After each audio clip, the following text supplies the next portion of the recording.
Une balade comptée en calèche à Brocéliande. La potion était grise et changeante. Il l'a bu d'une traite. Sa tête s'est mise à tourner et à son réveil, il était à Barenton. Non loin d'ici d'ailleurs. L'activité a tout pour plaire aux amoureux de cette forêt légendaire. Jeanne Duranton a créé son entreprise pour proposer ce service toute l'année.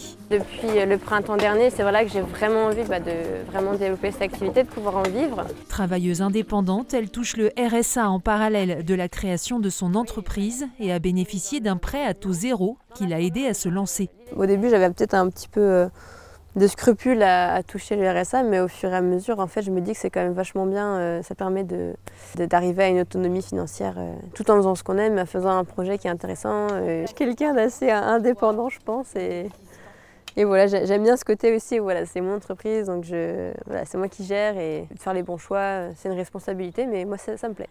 L'association Pressol assure cet accompagnement financier et permet aux allocataires du RSA de solliciter une prime de 2 000 € complémentaire versée par le département d'Ille-et-Vilaine. Pressol, c'est un réseau, c'est une grande famille, c'est en proximité, c'est pas une énorme structure, c'est une petite structure associative qui existe uniquement sur le département d'Ille-et-Vilaine, parce qu'il n'y a pas d'autres structures qui existent comme celle-là en France, et qui est en proximité, en lien propre, profond avec les porteurs de projets, les créateurs d'entreprises.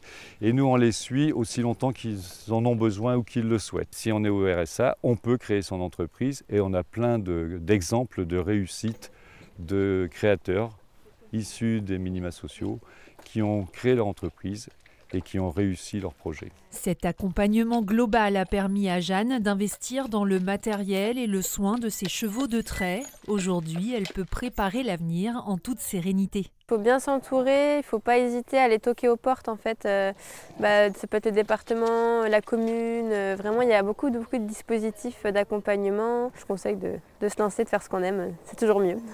Prochaine étape, aller à la rencontre des EHPAD et proposer ses prestations pour des événements privés.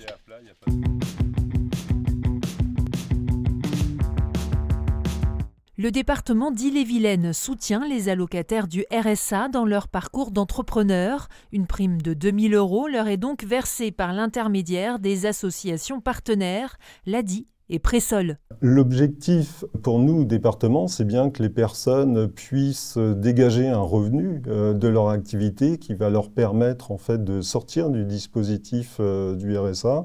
On est au bout de 3 ans à peu près sur la pérennité des projets accompagnés par ces deux associations, autour de 80% à peu près d'entreprises pérennes.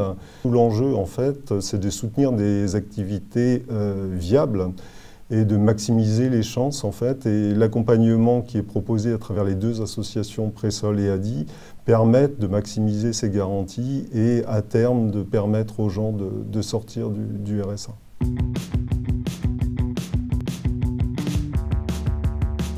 Si comme Jeanne, vous êtes bénéficiaire du RSA et vous souhaitez vous lancer dans une création d'entreprise, contactez le centre départemental d'action sociale le plus proche de chez vous.